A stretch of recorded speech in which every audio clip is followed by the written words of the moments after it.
viens de commencer le lancement de la VOD du Tech Talk. Alors, aujourd'hui au programme, donc on commence direct. Excusez-moi, je vais plus vraiment répondre aux questions parce que quand même on a des news dont il faut qu'on parle.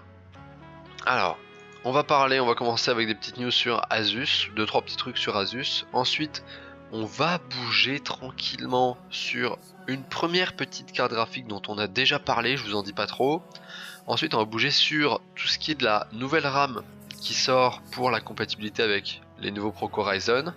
On va parler des nouveaux CPU Ryzen 2000, donc essentiellement surtout du 2700X et des performances du coup du 2700X qui ont été faites. Parce qu'avant c'était surtout de la spéculation, quelques benchmarks qui avaient leaké à gauche à droite, mais là comme il est sorti officiellement depuis le 19 avril, eh bien il y a plein de reviews qui ont été faites et qui sont sorties et qui montrent les performances de ce pros par rapport à ceux qu'on connaît. Ensuite on va parler de la GTX 1180 et ensuite on va parler encore un petit peu d'AMD et de Noctua Donc je disais, on va commencer par Asus Republic of Gamer qui va peut-être, c'est une grosse spéculation, sortir un téléphone gaming. Donc un peu comme l'a fait Razer avec son Razer Phone. Il est possible que la division donc Gaming Republic of Gamer de chez Asus soit en train de bosser sur un potentiel smartphone pour faire concurrence un peu à Xiaomi. Ça serait genre Xiaomi Black Shark, le téléphone Xiaomi Black Shark et le Razer Phone. Donc ça rentrerait directement en concurrence avec ces deux téléphones, donc celui de Razer et un des nouveaux téléphones de Xiaomi qui s'oriente plus vers le gaming. Ça serait un téléphone ça s'adresse pas à tout le monde, c'est pas un téléphone mainstream comme serait Samsung, comme serait OnePlus, etc. Ce serait vraiment à l'image de ce qu'a fait Razer avec son Razer Phone, ça serait pour le gaming, donc certainement un téléphone avec des bonnes grosses performances pour le jeu, certainement un écran avec un taux de rafraîchissement assez élevé comme l'a fait Razer, avec une grosse batterie pour que ça puisse durer longtemps, avec pas mal de RAM, etc. Mais peut-être avec d'autres fonctionnalités un petit peu moins boostées, peut-être un appareil photo un petit peu moins bon que les téléphones habituels, etc. En attendant, si ils font un design qui ressemble à ça, moi je suis down, c'est plutôt joli, mais on a quasiment aucune information là-dessus, mis à part qu'ils peuvent être en train de travailler dessus. Voilà. Ce qui fait qu'on va sauter directement sur la deuxième news qui parle encore de Asus, et disons que on en parlait déjà un petit peu il y a je pense il y a 2 semaines de cette news. C'est le lancement des cartes AMD Ares de la part de chez Asus. On en avait parlé suite au programme GeForce Partner Programme, donc au truc qu'NVIDIA fait pour essayer de limiter la concurrence de la part d'AMD. Asus avait signé ce partner programme, le GeForce Partner Programme, et donc toute la gamme Republic of Gamer de chez Asus est maintenant limitée aux cartes NVIDIA. Il n'y a plus aucune carte AMD qui peuvent sortir avec la dénomination Republic of Gamer. Donc là ce qui se passe, c'est que du coup Asus avait dû lancer une nouvelle branche de leur marque qui s'appelle Ares, et spécifiquement pour les cartes AMD. C'est-à-dire que toutes les cartes AMD maintenant chez Asus, ça va être du Ares, Strix Gaming, etc. Et toutes les cartes Nvidia vont rester Republic of Gamer. Donc on en parlait il y a 1 semaine et demie. Et là, c'est chose faite. Ares vient d'être lancé, ils ont produit des cartes, etc. Les modèles sont sortis et tout. Normalement, je pense que vous pouvez presque déjà les trouver sur différents sites. Donc voilà, c'est les mêmes cartes, hein, c'est les mêmes designs, ils ont rien changé. Ils ont juste enlevé tout ce qui était Republic of Gamer avec le logo Republic of Gamer et ils l'ont remplacé par le sigle Ares. Donc c'est exactement ce que vous voyez là. Les anciens ventilos ressemblaient à ça, avec le logo Republic of Gamer, etc. Les nouveaux, c'est juste marqué Ares. Point. Et voilà. Et du coup, maintenant, toutes les cartes AMD ont cette dénomination Ares et elles sont trouvables maintenant, puisque du coup, Ares vient d'être lancé officiellement. Voilà. On va continuer avec une autre news dont on a parlé la semaine dernière, je pense. Il s'agit d'une carte graphique la RX Nano Vega. Donc il y avait des spéculations comme quoi il se pouvait qu'AMD soit en train de travailler et prévoit de sortir une nouvelle RX Nano. Sachant que les RX Nano, pour ceux qui ne savent pas, c'était autant de la RX, enfin plutôt de la R9 Fury X et R9 Fury, qui étaient des cartes AMD normales, standard de 25-30 cm. Eh bien AMD avait décidé de sortir une version nano de ces cartes là, qui était la R9 Nano Fury, ou R9 Fury Nano, je ne sais plus la dénomination exacte, et qui en gros était quasiment le même chipset, avec des fréquences un petit peu plus basses, mais une carte qui faisait 15 cm de long. Donc qui était vraiment une carte pocket size, quoi, la carte minuscule que tu peux mettre partout dans ta poche, tu l'emmènes avec toi, hop, tu la branches dans un PC, parfait quoi. Alors c'était vraiment une carte orientée basse consommation et petite taille, donc c'est-à-dire que pour tout ce qui est des systèmes mini ITX ou vraiment des systèmes extrêmement compacts, eh bien ils avaient créé cette carte qui était quand même très bonne en jeu et tout, qui avait quand même des très bonnes performances, qui consommait pas beaucoup et qui était facilement installable et transportable, si je puis dire ça comme ça. Donc il y avait une rumeur comme quoi AMD était en train de travailler sur Vega Nano, donc le même concept de carte mais avec l'architecture Vega. Et il semblerait que ces rumeurs soient totalement fondées et justes et que ça va potentiellement arriver plus vite que prévu parce que il y a déjà une RX Vega Nano de chez Power Color qui a fuité. Donc fuité entre guillemets. Disons que Power Color a tweeté une version ou un prototype, on ne sait pas si c'est une version finale ou seulement un prototype de la carte, mais disons qu'ils ont tweeté une image, une photo sur laquelle on voit une RX Vega Nano. Donc la carte fait 15 cm de long encore une fois, donc on a un PCB qui est extrêmement court, il y a juste un petit ventilateur pour la refroidir, ça va être en... Le refroidissement je pense c'est pas de la turbine, peut-être que c'est de la turbine. Il y a moyen que ce soit un ventilateur turbine pour expulser l'air sur l'arrière de la carte et non sur le dessus. Ça reste à vérifier. Et en gros, il y aurait apparemment 3 DisplayPort sur la carte et un HDMI. Et au niveau de l'alimentation, ça serait du PCI 6 broches et du PCI 8 broches. Donc ça devrait consommer aux alentours des... un PCI 8 broches, généralement c'est 150 watts TDP. Avec un deuxième PCI 6 broches, on doit être aux alentours des 175-200 watts de TDP. Donc un TDP quand même pas mal plus bas que les RX Vega 56 et 64 qui ont des TDP je pense à 200-250 watts, quelque chose comme ça. Donc je pense que le TDP va être entre 150 et 200, un truc du style. Et une carte qui est extrêmement petite. Après on sait pas du tout c'est quoi les caractéristiques du chipset qu'ils ont mis à l'intérieur, si c'est du Vega 56, si c'est du Vega 64, si c'est du Vega 64 avec des fréquences un petit peu différentes, ça on en a aucune idée, mais comme vous le voyez, bah, cette carte va forcément voir le jour puisqu'on a déjà un potentiel prototype qui est déjà fabriqué et qui a déjà leaké. Voilà. Ensuite, on va continuer sur Ryzen. Ryzen, forcément, nouvelle génération de processeurs. Souvent ça veut dire nouvelle RAM. Pas nouvelle RAM au sens nouvelle génération de RAM, mais souvent les constructeurs de RAM sortent des kits de RAM qui sont maintenant compatibles avec la nouvelle génération des processeurs.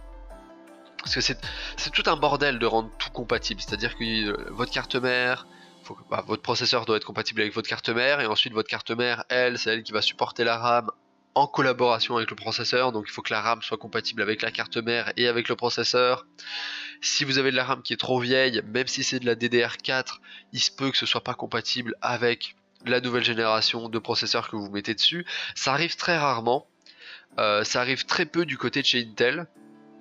C'est arrivé pas mal plus de fois du côté de chez AMD, notamment avec le lancement de Ryzen 1, où il y avait beaucoup de kits de RAM qui n'étaient pas compatibles avec les processeurs Ryzen de première génération, même si c'était de la DDR4. Ça m'est arrivé personnellement à moi. J'avais 3 kits de DDR4 différents.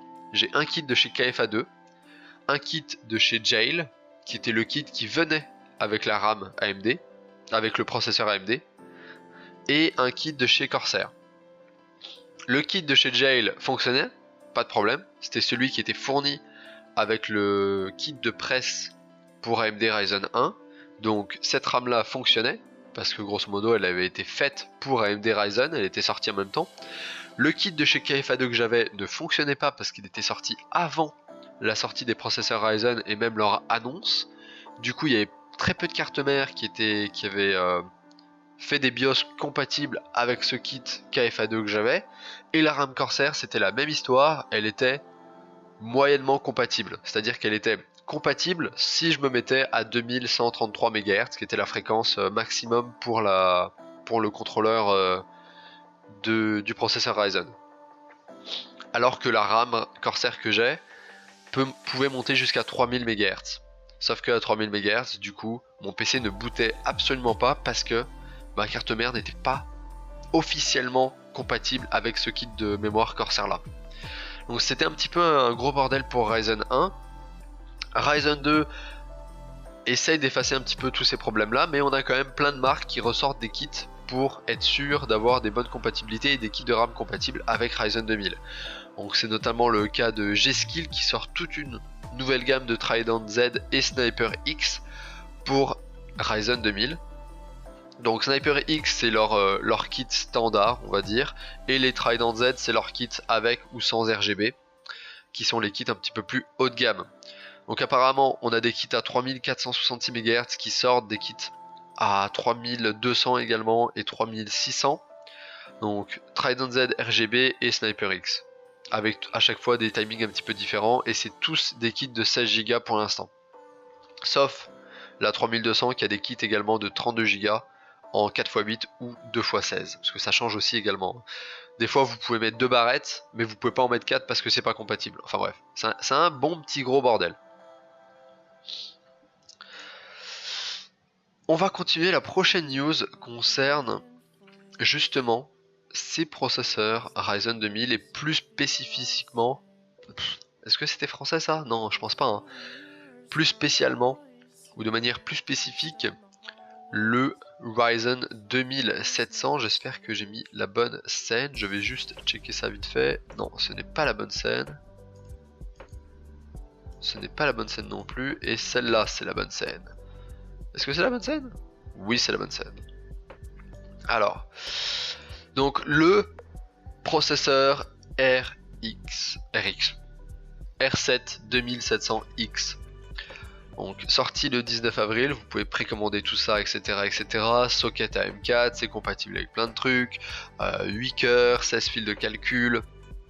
Un cache L3 de 16 MO. Une fréquence de base à 4 GHz et 4.3 en boost il me semble. Un TDP de 105 watts qui est quand même assez énorme. Mais ce qui est surtout le plus intéressant, c'est les benchmarks qu'on va avoir. Donc au niveau des benchmarks, beaucoup de choses qui sont couvertes, beaucoup de trucs gaming et on va dire applications multitâches de tous les jours, gestion du multicœur, etc., etc. Donc l'encodage H264 qui est grosso modo un des encodages les plus répandus pour la vidéo. Forcément le 2700X est bien devant, il est devant le 8700K de Intel et même devant le 1800X de chez AMD aussi. Parce que essentiellement, on a plus de corps sur le processeur d'AMD et les fréquences sont plus hautes. Donc forcément, il bat les processeurs Intel là-dedans sans aucun problème. Sur l'encodage MP3, ça se discute, il est pas si bon que ça. Oh, c'est 3.7 de base, le 2700X. Donc, my bad, j'ai donné une fausse info, c'est pas 4 GHz de base et 4.3 en boost, c'est 3.7 de base et 4.3 en boost, ce qui est quand même assez impressionnant.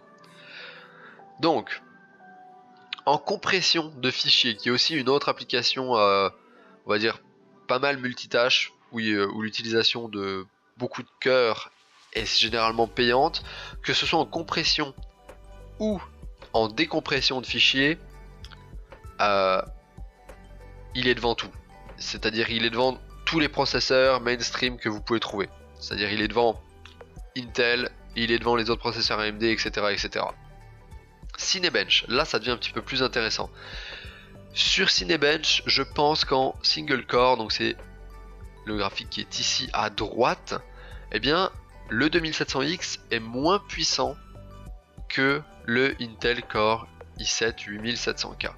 C'est une chose connue, c'est un truc récurrent chez AMD, c'est-à-dire que AMD va être plus performant en application multicore et multitâche parce qu'ils ont plus de cœurs, mais vont être moins performants en application single core. Donc c'est ce qui se voit sur ce test Cinebench, c'est-à-dire que la puissance d'un seul cœur sur un 2700X est inférieure à la puissance d'un seul cœur sur un 8700K. Vous voyez que le 2700X est à environ 180 points pour un cœur, alors que le 8700K est à 204 points. Donc quasiment, je pense, 10% de plus, voire même 15% de plus environ. Donc 15% de performance en plus en single core. Par contre, du coup, comme le Ryzen 2700X a 2 cœurs en plus et du coup 4 fils de calcul en plus, parce que le 8700K c'est 6 cœurs, 12 fils, et le 2700X c'est 8 cœurs, 16 fils, bah du coup dès qu'on passe sur le multi-threaded, donc le multicore, bah là du coup le Ryzen 2700X est largement devant, avec un score qui est à 1820 points, alors que le 8700K est à 1432, donc on a quand même 400 points de différence, ce qui je dirais équivaut à 4 fois les 180 points du single core, de la puissance single core du 2700X. C'est à dire que si vous rajoutez 4 fois 180, qui du coup 4 fois la puissance de chaque fil de calcul sur le 2700X, vous avez cette différence grosso modo entre le Ryzen 7 2700X et le 8700K pour le multicore. Donc ensuite, là on arrive en jeu. Pour ceux qui se demandent et qui n'arrivent pas à lire, la barre en bleu c'est le Ryzen 7 2700X de base, donc non, en version overclockée, donc overclocké à 4.2 GHz, c'est-à-dire que il tourne tout le temps à 4.2 GHz, alors que la version en verte c'est quand on laisse gérer tout seul l'overclocking avec Turbo Boost, grosso modo. Alors, que ce soit sur, normalement là je pense que voilà, que ce soit sur Assassin's Creed Origins à gauche ou Battlefield 1 à droite, le 2700X est meilleur en jeu que l'ancienne génération Ryzen, donc le 1800X, mais il est encore un petit peu moins bon que le 8700K. Comme vous pouvez le voir sur Battlefield 1 à droite là, on est à environ 10 FPS de différence en jeu en 1080p. Pareil sur Assassin's Creed Origins, on passe de 90 à 97, donc 7 FPS de différence. C'est pas énorme, ça fait moins de 10%, ça fait 7 à 8% de différence. Mais c'est quand même, voilà. AMD est encore un petit peu inférieur à Intel d'un point de vue gaming. Alors.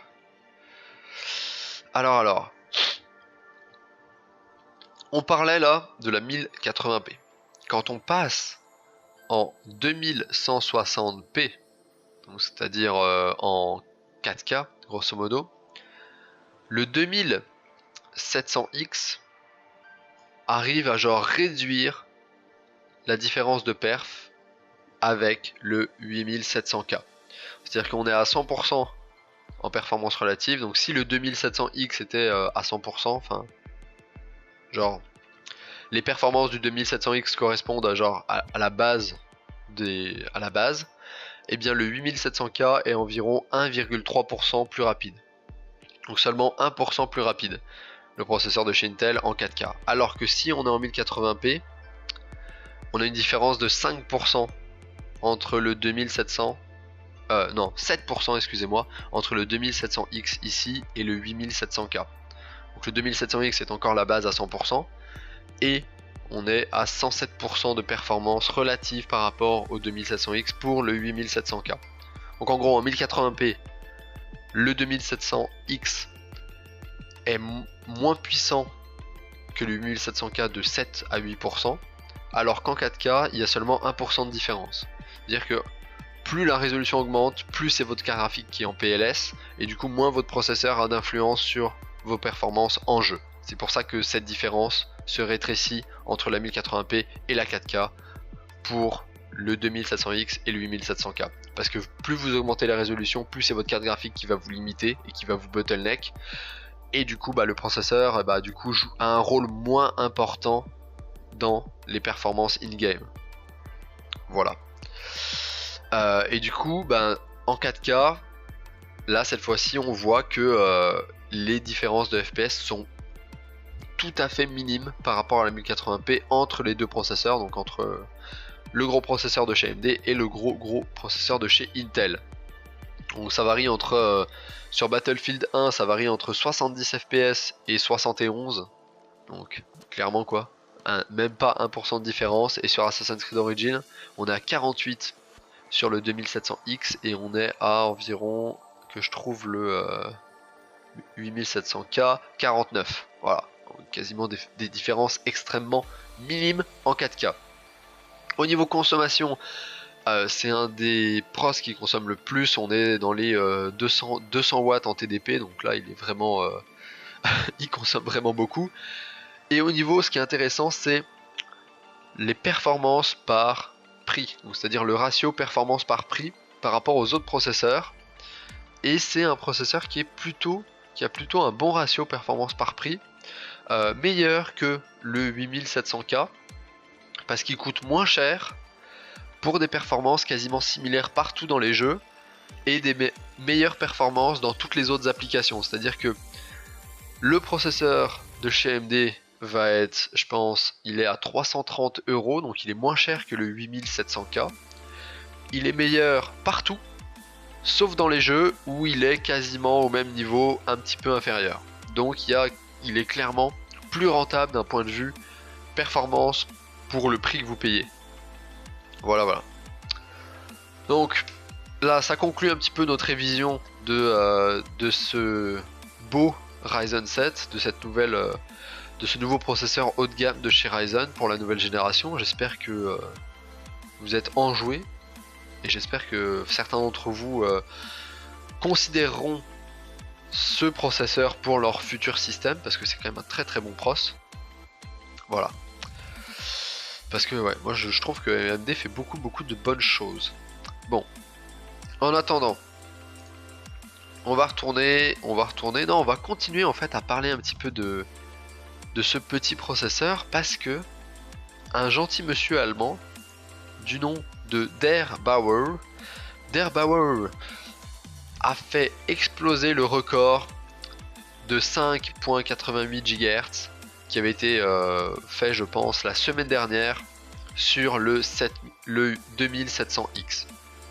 Donc en gros, je pense que c'était la semaine dernière, on avait eu un premier record d'overclocking sur le Ryzen 7 2700X à 5.88 GHz à 1,7 volts, je pense. C'était insane. Mais il semble que Debauer a réussi à faire monter le sien de son côté à 6.009 GHz, encore une fois sous azote liquide bien évidemment.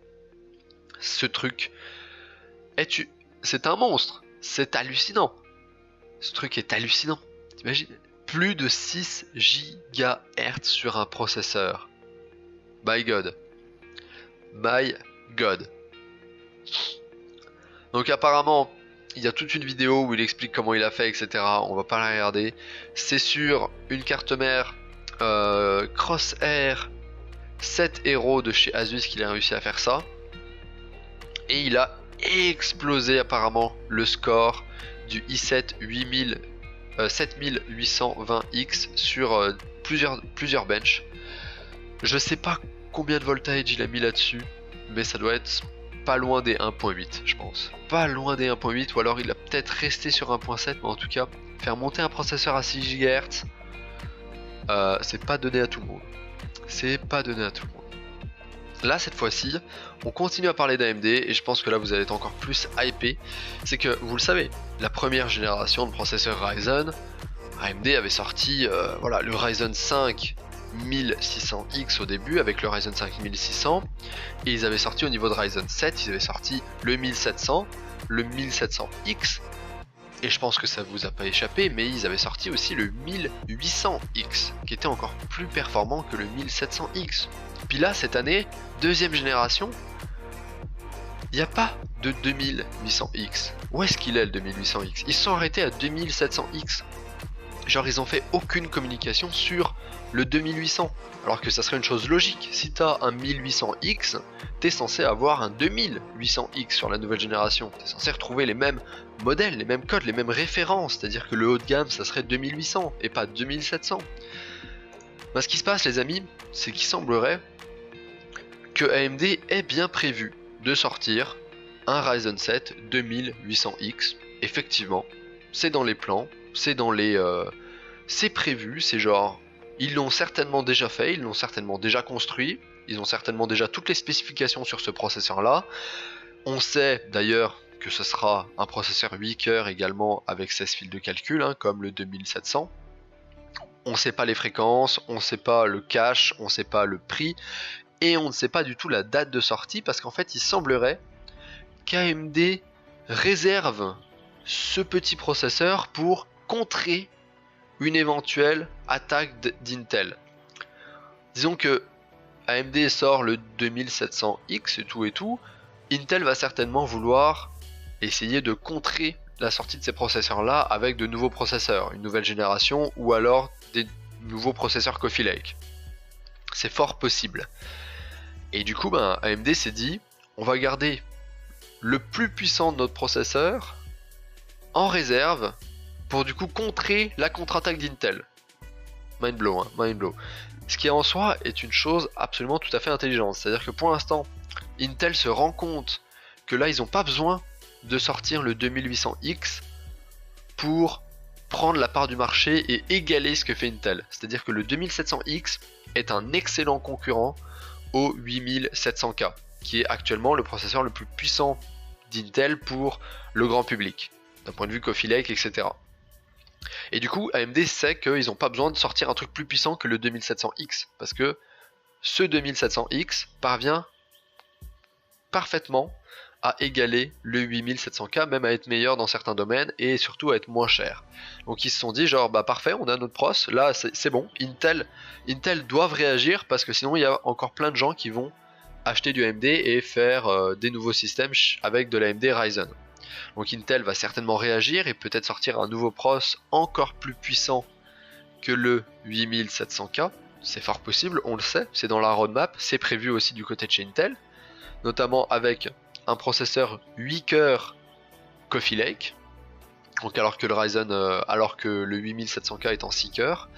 Donc du coup, Intel va forcément sortir quelque chose, et du coup, ce processeur de Intel va prendre le lead, va surpasser en termes de performance le 2700X, mais du coup à ce moment-là Ryzen pourra revenir, AMD pourra revenir en disant bah voilà, nous Intel a sorti le 8000 on va dire 800K, ou je pense que ça va être le 8900K, je ne sais plus. Intel a sorti tel processeur qui est plus puissant que tout ce que nous on fait, et bien voilà, on sort le 2800X qui va maintenant matcher les performances de ce nouveau processeur de chez Intel, histoire de toujours rester dans la course et toujours proposer une alternative qui soit au moins aussi bonne que ce que propose Intel. C'est un truc extrêmement intelligent, c'est vraiment un smart move, parce qu'ils savent que là ils n'ont pas besoin de le sortir maintenant, mais ils attendent que Intel réponde pour du coup re-répondre sur la réponse d'Intel. Et bon, on sait pas non plus le prix, mais moi je trouve que c'est une bonne chose qu'ils aient fait ça, et j'ai hâte de voir ce que ça va donner. J'ai hâte de voir ce que ça va donner et comment ça va évoluer. Voilà. J'espère que vous êtes aussi hype. Bon, on va passer sur la grosse news. La grosse news que tout le monde attend, qui concerne bien évidemment, vous vous en doutez, la GTX 1180. On a des premières spéculations, des premières grosses rumeurs. Tout ce que je vais dire est à prendre avec des grosses pincettes, hein. Vraiment, clairement, c'est des grosses pincettes. Il faut prendre ça, faut pas prendre ça au pied de la lettre. Faut y aller un petit peu genre en se posant 2-3 questions, mais ça semble être des rumeurs qui sont assez cohérentes et probables. C'est-à-dire que c'est pas genre un truc genre oh non, genre complètement différent de ce que pourrait faire Nvidia, etc. Donc, on le sait déjà, la prochaine génération de cartes graphiques de chez Nvidia, les GTX 1180, sortent officiellement en juillet. Elles sont annoncées en juin, elles vont être annoncées en juin techniquement lors du Computex et vont sortir en juillet. Je pense que ça c'est une info, c'est aussi une spéculation, mais je pense que ça c'est une spéculation, une rumeur quasiment sûre à 100% que ça va sortir en juillet. Il va apparemment y avoir environ, je sais pas si je vais rester sur cette news là, mais environ ça serait un GT 104, donc la puce graphique serait la GT 104, donc GT c'est pour GeForce, je pense que non c'est pour G c'est pour graphique, donc graphique Turing 104, parce que chaque fois les chipsets, chaque génération c'est genre Pascal, la génération Pascal, les chipsets c'est GP, GP 102, GP 104, GP 106, la 1080 la 1080 est basée sur le GP 104, la 1070 également, la 1060 est basée sur le GP 106, etc. etc. La 1080 Ti ou la Titan V, la Titan XP je pense, nouvelle Titan X Pascal est basée sur le GP 102, etc. etc. Donc c'est des gros chipsets et après ils font plusieurs déclinaisons de cartes graphiques avec le même chipset graphique en genre désactivant certaines parties, en changeant les fréquences, etc. Donc là, la 1180, ça sera le processeur graphique Turing, donc architecture Turing, hein, on change, on passe de Pascal à Turing. Nom de code 104, jusque là tout va bien. Gravé en 12 nanomètres, jusque là tout va bien également. Et du coup, ce GT 104 aurait 4 blocs de calcul, donc 4 chipsets graphiques intégrés, 4 gros blocs à l'intérieur, qui incluraient 7 sous-blocs de calcul, 7 SM, et chaque petit bloc aurait 128 shaders, et du coup aurait 128 shaders, 128 CUDA-core. Ce qui fait que si on fait 7 fois 128 fois 4, techniquement on arrive sur 3584 CUDA-core. Je vais prendre cette news ici qui est un petit peu mieux résumée, qui est la news anglaise, mais qui grosso modo veut dire la même chose, parle de la même chose. Donc qui est ici, sur lequel on voit la différence entre la GTX 1080 et la GTX 1180. Donc architecture, on passe de Pascal à Turing, tout va bien. On change de finesse de gravure, on passe de 16 à 12 nanomètres. Comme je vous le disais, on change de chipset graphique, on reste sur le nom de code 104, mais comme on change d'architecture, on passe sur du GT 104. La taille du chipset devrait être un petit peu plus grosse. On passe à 3584 CUDA-core, alors que la GTX 1080 est à 2560, donc quasiment un petit peu plus de 1000 CUDA-core en plus, donc c'est quasiment plus de 50% de CUDA-core en plus. Donc quasiment plus de 50%. on a autant d'unités de rendu. Les ROP c'est les Render Output Processor, je pense que c'est ça, on en a 64. Les TMU, je pense que c'est les Texture Mapping Unit. Donc là on a encore plus d'unités pour les textures et le mapping de textures, ce qui fait que certainement les cartes chargeront plus vite, on pourra avoir des plus belles textures, etc., des textures plus détaillées, plus riches. Ça a à voir également avec la VRAM, ça interface directement avec la VRAM, on passe de 160 à 224. Au niveau des fréquences, c'est là où c'est à prendre avec des énormes pincettes, parce que là on n'a vraiment aucune idée des fréquences, mais on suppose que les fréquences seraient aux alentours des 1600 MHz pour la fréquence de base et autour des 1800 pour la fréquence boostée. Donc du coup également ces fréquences là, du coup au niveau des performances, c'est de la spéculation parce que les performances dépendent directement des fréquences et de l'architecture, etc. Mais potentiellement on passerait de 8.7 teraflops à 13 teraflops par seconde en single float, je pense, et single floating point 32, c'est du calcul à virgule flottante en simple précision. Le FP64 c'est calcul à virgule flottante en double précision, je pense, mais 32 c'est simple précision, bref, on s'en fout. On resterait sur la même interface mémoire de 256 bits. Par contre, on changerait de norme mémoire, c'est-à-dire qu'on serait plus sur de la GDDR5X, mais on passerait sur de la GDDR6. Et on passerait sur, là aussi c'est de la spéculation, la GDDR6 c'est quasiment certain, mais par contre on ne sait pas si elle aura 8 Go ou 16 Go de GDDR6. Là on ne sait absolument pas, c'est soit 8 soit 16. Parce que la 1080 avait 8 Go, la 1080 Ti avait 11 Go, donc on ne sait pas si la 1180 va avoir 8 ou 16 Go. Là, on ne sait pas du tout. Par contre, on sait que du coup, comme ça va être de la GDDR6, on aura de la mémoire qui sera plus rapide et qui pourra monter jusqu'à 16 gigabits par seconde au niveau des échanges, et au niveau de la bande passante, on aura également aussi plus de vitesse puisqu'on pourra échanger jusqu'à 512 GB par seconde au lieu de 320. Le TDP devrait être à peu près similaire, grosso modo, entre 170 et 200, ça c'est pareil, ça dépend des fréquences. Et le prix, là je ne sais pas du tout quoi penser de ce prix parce que je ne sais pas à quel point la rumeur sur le prix est fondée ou non, mais il semblerait que le MSRP ou Manufacturer je pense que c'est Manufacturer System Recommended Price, en gros c'est le prix recommandé par le manufacturier, donc prix recommandé par le fabricant, serait à 700 $ US, alors que le prix MSRP de la 1080 était à 600. Donc là on aurait une différence de 100 $. Le MSRP de la 1080 était à 600 $, le MSRP de la 1180 serait à 700 $, donc une différence de 100 $. On savait que la nouvelle génération serait plus chère à cause de la cryptocurrency, à cause du minage, etc. et à cause de différents trucs, mais on savait pas de combien ça serait plus cher. On sait pas si la carte allait coûter 1000 balles, 1200 balles, 800 balles, 900 balles. Bah, il semblerait qu'elle coûte seulement 100 $ de plus que la 1080 à la sortie. Donc si c'est effectivement le cas, une carte qui coûte 700 $ en MSRP à la sortie, ça ferait des cartes custom qui seraient aux alentours des 650 800 €, grosso modo, parce que dépendamment, donc on a le MSRP, mais après les marques mettent le prix qu'ils veulent, c'est-à-dire que vous allez certainement trouver des cartes 1180 KFA2 qui vont être moins chères que le MSRP, et vous allez certainement trouver des cartes Asus Republic of Gamer ou les MSI Trio Gaming X, etc.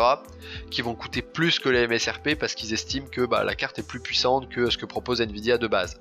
Parce qu'ils ont mis un meilleur système de refroidissement, parce qu'ils ont boosté les fréquences, etc. etc. Donc c'est pour ça qu'on pourrait avoir une 1180 qui coûterait entre, je pense, 650, 660 € pour les moins chers. Et le prix pourrait monter jusqu'à 800, 850 € pour les modèles genre vraiment haut de gamme. Voilà, c'est à peu près tout ce qu'on sait sur la 1180, mais du coup, juste pour vous donner une petite idée, le nombre de culs d'accord, 3584, généralement c'est grosso modo ça qui va déterminer la puissance de la carte par rapport à ce qui se faisait avant, ça avec les fréquences et également un petit peu la mémoire, la VRAM. La 1080 Ti a, je pense, également 3584 culs d'accord, ou quelque chose comme ça. Je pense qu'elle a le même nombre de culs d'accord. Je vais juste checker ça tout de suite. GTX 1080 Ti culs d'accord, juste pour pas vous dire de bêtises. 3584. Donc la GTX 1080 Ti actuelle a le même nombre de culs d'accord que la 1180 qui va sortir en juillet. Donc ce qui veut dire que d'un point de vue des performances, déjà on sait de base que ça sera soit égal, soit plus que la 1080 Ti. C'est-à-dire que la nouvelle 1180 va être forcément plus puissante que la 1080 Ti parce qu'elles ont le même nombre de culs d'accord. Après, il y a encore la mémoire qui rentre en compte et les fréquences. Et en prenant ça en compte, apparemment, ça serait possible, notamment aussi en prenant les performances de calcul en FP32 dont on parlait tout à l'heure, qui devraient être aux alentours de 13 teraflops. Eh bien, il serait possible que du coup, cette 1180 soit également plus puissante que la Titan XP, mais genre pas mal plus puissante quoi. Genre, vous voyez les scores ici, 151 pour la GTX 1180, 128 pour la GTX 1080 Ti et 100 pour la 1080. Ça c'est des performances relatives en pourcentage. C'est-à-dire que la 1080 c'est la base, 100% de performance. Et du coup la 1080 Ti est environ 28% plus performante que la 1080. La Titan XP est environ 35% plus performante que la 1080. Et la 1180 serait environ 50% plus performante que la 1080. Donc en gros, on ferait x 1,5 pour les performances de la 1180 par rapport à la 1080 et plus 15 à 20% par rapport à la 1080 Ti. Donc ça promet quand même pas mal de bonnes choses.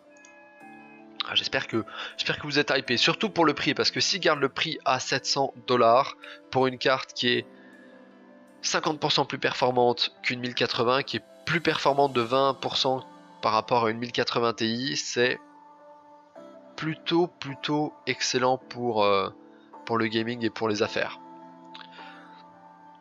Donc ensuite, on va parler un petit peu d'une chose, je pense qu'on en parle toutes les semaines de ce Nvidia GeForce Partner Programme. Mais en gros, AMD, pour faire bref, on va pas rester très longtemps là-dessus, mais en gros, AMD a décidé de répondre officiellement au GeForce Partner Programme avec un post sur leur blog et sur leur site web.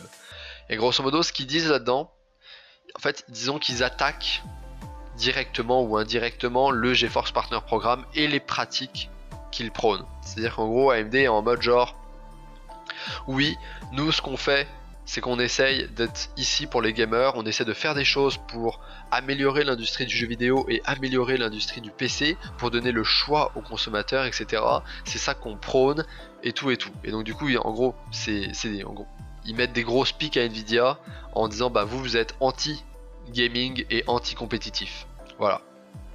Genre en gros, ils essayent de montrer que les valeurs d'AMD sur lesquelles se base AMD sont genre différentes de celles d'Nvidia, parce que AMD essaie de toujours offrir de l'innovation, que ce soit avec la nouvelle mémoire HBM, l'HBM2, les API genre Mental, genre ils sortent une API Mental pour les jeux vidéo qui est utilisable par tout le monde parce que c'est open source, etc. Vulkan, pareil, qu'ils essayent également d'augmenter un petit peu les standards de l'industrie en manière de gaming et de ne pas bloquer les gens à aller dans ces standards, d'être tout à fait transparent et d'offrir ces standards à tout le monde. Notamment, ils montrent que c'est ce qu'ils ont fait avec FreeSync. Genre, tout le monde peut utiliser la technologie FreeSync et la mettre dans les télévisions, même maintenant sur les consoles, c'est-à-dire que la Xbox One X et la Xbox One va bénéficier de la technologie FreeSync sans payer un surplus parce qu'ils l'utilisent, alors que c'est pas le cas avec Nvidia et avec G-Sync, là où les constructeurs doivent payer la signature Nvidia pour utiliser G-Sync. Donc en gros, AMD essaie de dire que eux ils sont transparents puis qu'ils donnent leur truc, voilà. Que au niveau des marques, ils essayent d'avoir des vrais partenariats avec les marques et les fabricants de cartes et qu'ils ne favorisent personne, qu'ils essaient de travailler d'égal à égal, ou plutôt d'ego à ego avec tout le monde, que genre en gros ils mettent tout le monde sur un pied d'égalité pour tous les fabricants de cartes avec lesquels ils travaillent, que ce soit Asus, MSI, n'importe qui d'autre, ils essayent de leur fournir à tous le même service et les mêmes on va dire la même aide, le même soutien, et voilà. Et qu'ils essayent également genre de faire grandir l'écosystème du gaming PC sans restriction. Bon voilà, grosso modo c'est comme si AMD faisait une lettre ouverte à Nvidia, enfin une lettre ouverte aux joueurs et aux consommateurs, dans laquelle il dénonçait un petit peu les pratiques d'Nvidia pseudo ouvertement. Voilà, il y a aussi l'article en français. Voilà. AMD se la joue Gandhi. Grosso modo, il se la joue genre nous, on n'est pas comme ça et on essaye d'être pour le consommateur, de favoriser le choix du consommateur, etc. etc. C'est bien, très bien résumé dans cet article, je mettrai les deux dans la description, vous inquiétez pas. La dernière news concerne une marque que je pense tout le monde connaît, mais qui n'a pas sorti de trucs depuis environ 6 ans, grosso modo. Il s'agit de Noctua. Noctua, une marque très très haut de gamme en termes de ventilateurs et de refroidissement pour PC. Noctua fait essentiellement des ventirades, ils font pas du tout d'IO, ils font que des systèmes de refroidissement en air cooling, et ils font aussi beaucoup de ventilateurs, que ce soit pour l'industrie ou pour les PC normaux, c'est-à-dire qu'ils font des ventilateurs qui vont équiper des serveurs, etc. Mais aussi ils ont des ventilateurs qui peuvent équiper des machines personnelles. Et bien Noctua, très très connu, c'est made in Autriche, tout est fait en Autriche. Et bien il semblerait que depuis environ 4 ans, parce qu'ils n'ont rien sorti de vraiment nouveau depuis 4-5 ans, mais il semblerait que depuis ce temps-là, en fait, ils travaillent sur une nouvelle série de ventilateurs qui soit à base c'est pas du Kevlar, mais c'est un dérivé du Kevlar, grosso modo, pour les pales. Ça serait la série A, ça serait les NFA 12 x 25 je pense que c'est l'épaisseur, 25 mm d'épaisseur et 12 cm en circonférence pour le ventilo. Et en gros, ça serait un nouveau matériau qui permettrait de combiner un petit peu, en fait, de grosso modo contrer les inconvénients du PVC qui est utilisé actuellement et des plastiques qui sont utilisés actuellement. Ce qui permettrait d'avoir un meilleur flux d'air, d'être plus silencieux et grosso modo avoir des meilleures performances et une bien meilleure efficacité. Donc, et ça notamment, ça vient juste à cause du matériau. Juste à cause du matériau. Apparemment, ils ont fait des centaines et des centaines de prototypes chez eux au début pour essayer genre tout ce qu'ils pouvaient faire avec ce qui est utilisé actuellement. Je pense que c'est du PC, c'est du PBT. C'est du PBT qui est utilisé actuellement pour faire les ventilateurs et les pales de ventilateurs. Et apparemment, ils ont fait des milliers de prototypes en changeant la forme des pales, enfin bref, en faisant plein de trucs pour essayer d'améliorer les performances de leurs ventilateurs. Le problème, c'est que le PBT a certaines caractéristiques qui font que tu peux pas faire ce que tu veux avec. C'est-à-dire que tu es obligé, ton ventilateur va tourner. Quand ton ventilateur va tourner, il y a des forces qui se créent là-dedans. Des forces et des vibrations. Les vibrations sont généralement hyper chaotiques parce que la force qui se crée, c'est des forces centrifuges qui tendent à genre étendre les pales sur les bords, etc., etc. Et en plus, du coup, tout ça fait vibrer ton système, ce qui crée encore plus de chocs, etc. Et du coup, dans la conception même et dans le design des pales de ventilateurs et des ventilateurs, le PBT faisait, parce qu'il se déforme pas mal, c'est un plastique qui va se déformer pas mal sous des contraintes de force, et bien, il obligeait les constructeurs à prendre des mesures au niveau de la conception et de la fabrication, comme quoi faut qu'on laisse tant d'espace entre notre base de rotor et là où sont fixées les pales et le début des pales, parce que du coup quand ça va tourner, ça va s'allonger de genre 1,2 mm, 1,5 mm, etc., etc. Je vais essayer de vous lire un petit peu la partie qui en parle. Tac tac, donc grosso modo, pour faire simple, maintenant ils ont switché et ils vont utiliser un autre matériau qui s'appelle le Sterox, qui est un polymère à cristaux liquides qui fait de la même partie de la même famille que le Kevlar. Ce qui fait que aussi ils peuvent avoir une structure moléculaire totalement organisée, ce qui fait qu'il est beaucoup plus rigide que le PBT.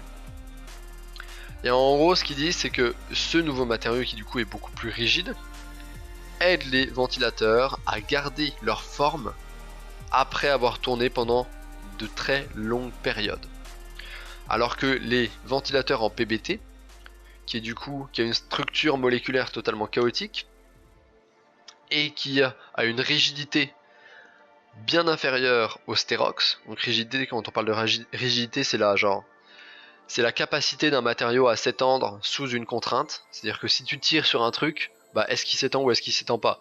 Si tu prends un chewing-gum c'est un truc qui a une très faible rigidité. Parce que genre tu prends debout, tu tires un petit peu, le truc va s'étendre tout de suite. Tu prends ta fourchette, vu que c'est du métal, tu essaies de tirer sur ta fourchette, elle va pas s'étendre ta fourchette, parce qu'elle a une bien plus haute rigidité. Bref, pour vous la faire courte, c'est ça, la rigidité. Donc en gros, le PBT a une rigidité très très faible, ce qui fait que les forces vont avoir un plus grand impact sur le matériau et sur la déformation du matériau. Et notamment quand on parle de ventilateur et tout, généralement les forces, on parle de force centrifuge. Votre ventilateur tourne, on a des forces qui vont essayer de pousser vers l'extérieur. Donc en gros, ce qui faisait que les pales s'élongeaient.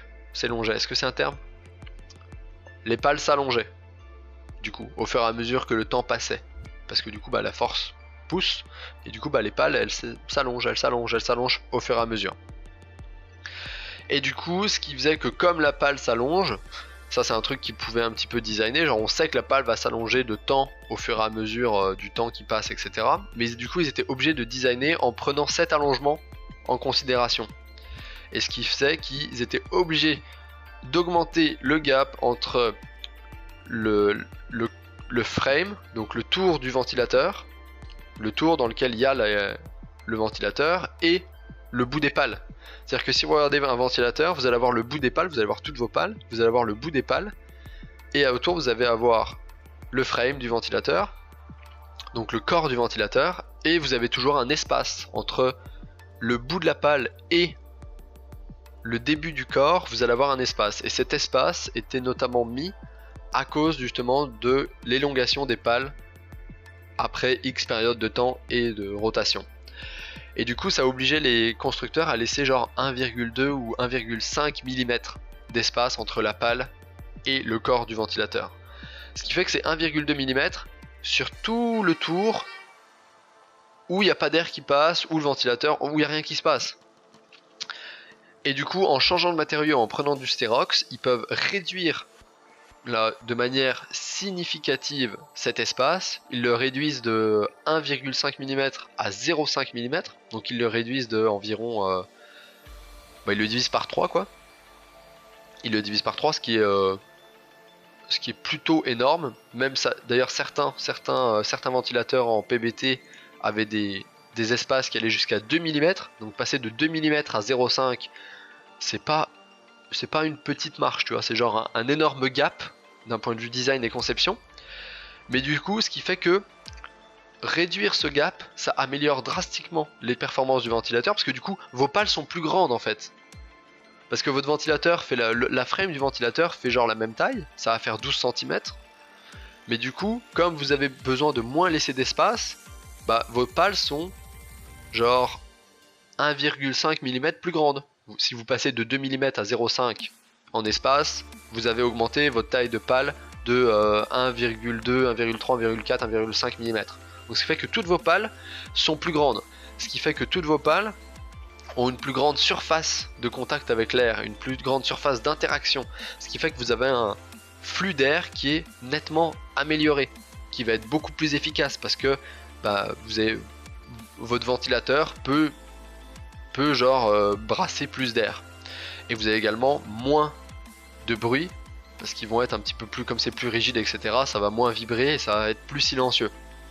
Donc c'est extrêmement compliqué comme concept, j'essaie de vous le résumer dans les grandes lignes parce que c'est de la mécanique des solides pour tout ce qui est déformation, etc., et en plus c'est de la mécaflux pour tout ce qui est flux d'air, pression, plus des vibrations pour tout ce qui est silence de fonctionnement, etc., etc. Mais grosso modo, ce qui se passe, c'est qu'ils changent de matériaux pour les pales des ventilateurs. Ça permet d'avoir un bien meilleur flux d'air en étant bien plus silencieux, d'avoir des bien meilleures pressions, etc. Ils pensent qu'ils peuvent améliorer les performances des ventilateurs par 2 ou par 3, ce qui est énorme. Ce qui est vraiment vraiment énorme. Par contre, le Styrox, donc le nouveau matériau qu'ils utilisent, est genre 4 fois plus cher que le PBT. Voilà, 4 fois plus cher. Donc sachant qu'un ventilo Noctua, ça vaut environ 20 à 25 euros en utilisant du PBT, quand les nouveaux ventilos vont sortir en Styrox, les ventilos pourraient coûter 4 fois plus cher. Donc c'est-à-dire que vous pourriez avoir des ventilos qui vont coûter 80 balles quoi, le ventilo. Voilà, ça c'est un petit peu le problème de l'innovation et de l'amélioration des matériaux, et puis etc. quoi. Tu fais des trucs qui sont hyper performants parce que tu utilises des matériaux qui sont géniaux, etc. Mais le problème c'est que ce matériau là te coûte 4 fois plus cher que le truc que tu utilisais avant, donc forcément ça a un impact sur ton prix à la fin. Voilà. Donc il y a deux articles super détaillés, il y a un article super détaillé sur PC Gamer que je vous mettrai également dans la description, c'est tout en anglais, où il montre également justement genre c'est quoi l'avantage du Styrox par rapport au PBT, qu'est-ce que ça permet, c'est quoi les performances qu'ils ont réussi à atteindre, c'est quoi le flux d'air qu'ils ont réussi à atteindre par rapport à ce qui se faisait avant, etc., etc. En plus par contre ils vont sortir, le premier ventilo comme ça qui sortira seulement en 120 mm, et pas en 140. Ils planifient de faire un ventilo basé sur le même matériau en 140 mm. Le problème c'est qu'il faut pas juste mettre à l'échelle et genre agrandir le ventilo. Non, non, il faut tout refaire, le design des pales, etc. parce que bah ça change, tout change. Bref, c'était un petit peu la dernière news. Voilà. Pour ceux qui regardent en VOD, j'espère que ça vous aura plu. N'hésitez pas à liker si vous avez liké, disliker si vous avez disliké. Laissez vos questions, remarques en commentaire, bien évidemment. Et sur ce, moi je vous dis à ciao, bonsoir.